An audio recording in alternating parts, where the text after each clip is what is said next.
Assalamualaikum warahmatullahi wabarakatuh. Selamat bertemu kembali di mata kuliah Metodologi Penelitian Al-Quran dan Tafsir. Diskusi kita hari ini sesuai dengan RPS, membahas tentang penentuan topik dan identifikasi permasalahan untuk prodi ilmu Al-Quran dan Tafsir. Terkait dengan penentuan topik dan identifikasi masalah, tema kita pada pagi hari ini itu menjadi sebuah dasar dari kerangka kita mau melakukan penelitian. Karena untuk menyusun sebuah proposal penelitian itu kita mulai dari identifikasi masalah terlebih dahulu yang bisa kita lakukan sesuai dengan bidang kita, minat kita, dan sisi menarik yang mau kita teliti itu ada di mana, sehingga identifikasi masalah ini menjadi dasar di dalam kita melakukan sebuah penelitian. Dari identifikasi masalah tersebut kemudian dijabarkan ke rumusan masalah. Biasanya dalam sebuah proposal penelitian terdapat 2-3 rumusan masalah. Setelah rumusan masalah akhirnya dikerucutkan menjadi sebuah topik atau judul, dan dari judul penelitian tersebut akhirnya kita kembangkan menjadi sebuah draft atau outline penelitian, semacam daftar isi gambaran awal dari kita mau meneliti. Baru setelah dari outline tersebut kita terjemahkan dan kita buat menjadi sebuah proposal penelitian secara utuh. Itu sebagai langkah bagaimana kita melakukan sebuah penelitian.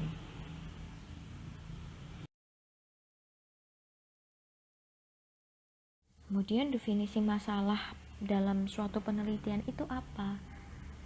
Nah, sesuatu yang disebut masalah adalah ketika ada kesenjangan atau ketidaksesuaian antara kenyataan dengan harapan yang diinginkan, dimensi realitas yang tidak sesuai dengan dimensi idealitas,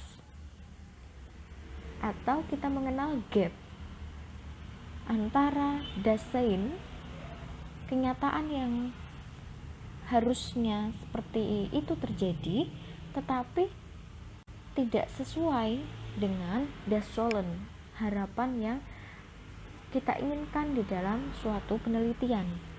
Contohnya, Al-Quran itu seharusnya menafsirkan ayat dengan menjunjung tinggi persamaan manusia, karena persamaan itu menjadi sebuah visi misi dari Al-Quran itu sendiri. Itu kita bicara secara dasolennya. Namun kenyataannya atau realitasnya banyak dijumpai penafsiran yang subjektivis, yang kemudian mendiskriminasi manusia, seakan-akan sisi persamaan derajat manusia itu kemudian luntur karena munculnya penafsiran-penafsiran yang diskriminatif. Nah, penafsiran yang diskriminatif ini dasein, kenyataan yang kita sering temukan di dalam sebuah tafsir. Maka ini terjadi ketidaksesuaian antara seharusnya dasolennya dengan daseinnya yang terjadi di lapangan. Itu kita bisa sebut sebagai masalah penelitian. Melakukan identifikasi masalah dalam sebuah penelitian berarti mencari masalah yang paling relevan dan menarik untuk diteliti. Kita pasti dalam hidup banyak masalah, banyak problem yang bisa kita temukan. Tetapi untuk melakukan sebuah penelitian, carilah masalah yang paling relevan untuk masing-masing dari kalian dan juga menarik untuk diteliti, sehingga ada argumen-argumen yang menjadi sebuah dasar kenapa penelitian atau masalah ini itu menarik untuk dikaji. Nah, argumen itu harus kalian punyai untuk menjadi sebuah dasar latar belakang kenapa Anda mengambil judul penelitian bla bla bla bla. Nah, itu menjadi sebuah hal yang harus dilakukan. Dan dalam konteks ini, menemukan masalah itu untuk dikaji sebagai sebuah sisi yang menarik adalah tahap yang paling sulit dan krusial. Karena masalah penelitian ini nanti akan mempengaruhi banyak variabel dan strategi yang kira-kira bisa diterapkan dalam memecahkan penelitian yang sedang Anda lakukan. Sebagai sesuatu yang krusial dalam sebuah penelitian, maka identifikasi masalah ini mutlak harus dilakukan di awal penelitian dengan matang, dipikirkan baik-baik, kira-kira masalah apa yang mau saya angkat dalam sebuah penelitian. Nah, kita bisa merujuk ke berbagai sumber permasalahan dalam suatu penelitian. Itu ada yang bersumber dari pengalaman dan kehidupan sehari-hari. Di antara yang bersumber pada kehidupan sehari-hari itu, ketika kita menemukan adanya penyimpangan atau ketidaksesuaian pengalaman dan kenyataan, atau terdapat pengaduan, kita mendengarkan ada pengaduan, ada hal-hal yang disampaikan oleh orang dan kemudian itu menjadi sebuah pengaduan untuk kita bisa meneliti lebih dalam tentang kasus tersebut. Atau bisa jadi adanya persaingan, kita menemukan suatu kompetisi di dalam sebuah penafsiran ataupun dalam living tafsir. Nah, itu bisa menjadi lahan untuk kita melakukan penelitian. Selain dari kehidupan sehari-hari, kita juga bisa bersumber pada buku atau referensi-referensi yang sudah ada sebelumnya, penelitian-penelitian yang pernah dilakukan. Sehingga dalam hal ini, apa yang kita lakukan untuk penyempurnaan penelitian yang sudah ada sebelumnya, kemudian untuk melakukan verifikasi atas penelitian yang sudah pernah dilakukan, atau bisa juga kita melakukan pengembangan dari apa yang sudah ditemukan sebelumnya, dan semakin kita mengembangkan hasil temuan tersebut.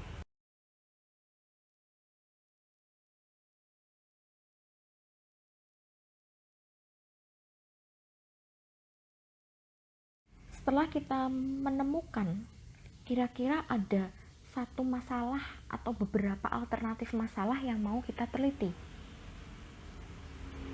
Lah, untuk menentukan kira-kira itu bisa diangkat menjadi sebuah penelitian, maka kita harus melakukan pertimbangan terlebih dahulu untuk mengangkat sebuah isu atau permasalahan penelitian. Pertimbangannya apa saja? Ada sekitar 6 yang bisa kita terawang terlebih dahulu. Kira-kira pertanyaan ini mampu saya jawab dengan layak atau tidak, begitu.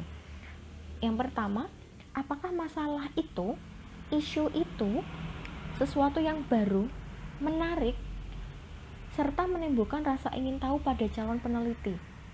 Kalau misalnya jawabannya kita itu tidak menarik, ya berarti kita tidak bisa melanjutkan, karena kitanya sendiri tidak punya kecenderungan atau sisi penasaran, rasa ingin tahu terkait isu tersebut. Tapi kalau kita merasa ini bagus, ini menarik, saya punya argumen 1, 2, 3, maka lanjutkan untuk mengerjakan permasalahan tersebut. Pertimbangan yang kedua, apakah masalah itu sesuai dengan jurusan, kemampuan, dan latar belakang pendidikannya. Jurusan ilmu Al-Quran dan tafsir, Anda mampu berbahasa Arab, mampu membaca kitab-kitab Taurat, maka boleh silahkan melakukan kajian-kajian yang berkaitan dengan studi teks, berkaitan ayat-ayat Al-Quran. Tetapi ketika Anda merasa memiliki kemampuan yang kurang maksimal di dalam poin tersebut, ya silahkan bisa mencari literatur atau tafsir yang bisa dijamah oleh seorang peneliti. Bisa tafsir berbahasa Indonesia, tafsir yang modern, begitu, sehingga tidak menyulitkan seorang peneliti. Pertimbangan yang ketiga, apakah dengan metode tertentu dapat dikumpulkan data yang diperlukan. Kita dari awal juga meraba-raba kira-kira nanti metode apa yang akan saya gunakan, bagaimana langkah-langkahnya. Nah, apakah kemudian kita sudah menemukan suatu metode yang tepat? Misalnya metode kritik teks. Dengan metode tersebut, apakah kita bisa mengumpulkan data-datanya atau data itu sulit untuk kita temukan karena ternyata itu udah terlalu lama dan kita tidak bisa mengakses kitab tersebut. Nah, berarti di sini ada titik yang menjadikan kita dalam proses pengumpulan data itu akan tidak maksimal atau ada banyak kendala-kendala. Maka bisa mencari alternatif lain yang akan lebih memudahkan Anda dalam melakukan penelitian. Yang keempat, apakah calon peneliti dapat menanggung segala pembiayaannya? Ini berkaitan dengan finansial. Melakukan penelitian itu membutuhkan biaya. Dalam konteks ini, peneliti harus bisa membawa dirinya di dalam sebuah penelitian. Apakah dengan melakukan penelitian ini saya sanggup secara finansial? Jadi tidak perlu mengambil penelitian yang membutuhkan dana besar. Apalagi ini untuk konteks skripsi. Ambil yang ada di sekitar kalian, ambil yang bisa dilakukan dengan mudah dan tidak memerlukan banyak biaya. Pertimbangan kelima, apakah penelitian itu mengandung unsur bahaya, ancaman, atau resiko lainnya? Manakala mengandung ancaman atau bahaya yang besar yang bisa menantang maut, ya tidak perlu ini kemudian dilanjutkan. Ambil yang paling mungkin dan memiliki resiko terendah untuk diteliti. Yang terakhir, apakah calon peneliti dapat menyelesaikannya dalam waktu yang telah tersedia? Ini berkaitan dengan waktunya. Durasi waktu yang dimiliki oleh seorang peneliti itu tidak serta-merta kemudian lakukan penelitian yang butuh waktu dengan space banyak. Untuk skripsi ini kan paling 1-2 semester. Nah, kira-kira yang bisa diselesaikan dalam jangka waktu tersebut sehingga bisa selesai tepat waktu. Pertimbangan yang lain juga kita melihat masalah itu layak atau tidak untuk diteliti. Kualitas masalahnya bisa dikonseptualisasikan atau tidak. Kalau masalahnya masih abstrak, kita sendiri masih bingung nanti ngerjakannya gimana, mending cari yang pasti-pasti aja. Lalu kita juga melihat kira-kira dukungan teoritis dari referensi-referensi yang ada itu apa bisa menunjang data untuk kita melakukan penelitian. Sumber primer, sekundernya bisa mencukupi tidak. Kalau misalnya tidak mencukupi, ya bisa cari alternatif isu lain yang memiliki dukungan referensi yang cukup kaya. Selain itu, kita juga melihat kredibilitas kita sebagai seorang peneliti. Ketika kita berbicara kasus atau isu tersebut, apakah dapat dipercaya kualitas keilmuan kitanya, atau kalau misalnya kita sendiri tidak yakin akan kemampuan kita, ya silahkan bisa mencari alternatif judul yang lain.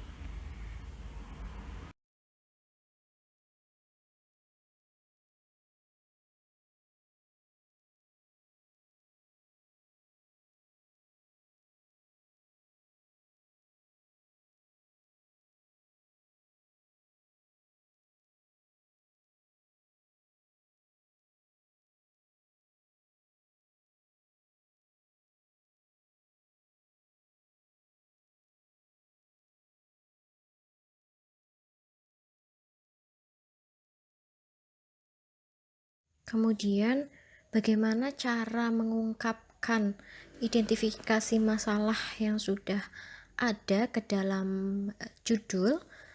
Maka tentu pertama yang harus kita tentukan adalah sesuaikan judul itu dengan topik penelitian atau isu yang dijadikan dalam penelitian kita, variabelnya apa saja. Nah, variabel itu harus muncul di dalam sebuah judul sehingga topik atau judul penelitian itu merupakan satu kesatuan yang mampu merefleksikan dan merepresentasikan apa yang mau kita teliti. selain menyesuaikan dengan topik atau isu penelitian kita, untuk menulis judul kita juga bisa dengan melihat referensi penelitian terdahulu melalui bacaan kita terhadap penelitian relevan yang terdahulu, sehingga kita dapat melakukan positioning akan penelitian kita itu kita letaknya di mana dan lebih mudah dalam merumuskan judul penelitian. Tidak hanya itu, dalam menyusun judul juga menggunakan kalimat yang singkat, sederhana, jelas. Biasanya sekitar 14 kata itu idealnya. Maksimalnya ya sampai 18 kata agar judul itu tidak terlalu panjang yang akhirnya membuat ambiguitas dalam kita membaca penelitian tersebut. Di dalam judul juga harus menunjukkan variabelnya, kemudian yang menjadi lokus penelitian dan masalah yang diteliti itu apa fokusnya. Khususnya ada PMR, itu alangkah lebih bagusnya dalam sebuah judul problemnya jelas, variabel-variabel yang menjadi sentral dalam permasalahan penelitian itu muncul di judul, lalu metodenya apa, misalnya itu studi living Quran atau metode yang digunakan adalah studi pustaka, studi kitab. Nah, itu muncul fokus dari metode yang digunakan dalam riset tersebut serta result atau hasil dari penelitian itu juga nanti bisa direfleksikan di dalam sebuah penelitian. Sasaran yang dituju oleh penelitian itu juga bisa dilihat pada saat kita membaca dari judul. Nah, membaca judul itu kita bisa meraba-raba, oh berarti sasaran yang dituju itu adalah untuk melihat misalnya bagaimana kitab tafsir A membahas tentang isu gender yang fokusnya tentang penciptaan perempuan di dalam tafsir Al-Ibris.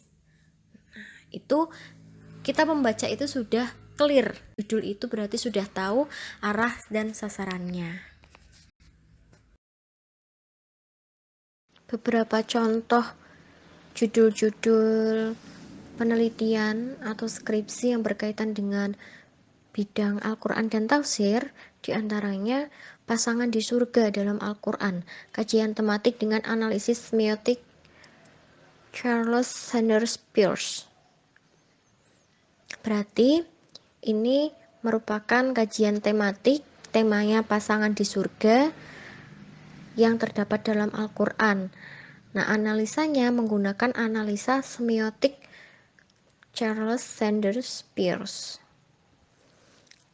Selanjutnya, judul Poligami menurut Sunni dan Syi'i, studi analisis tafsir Al-Ibris dan tafsir Al-Mizan.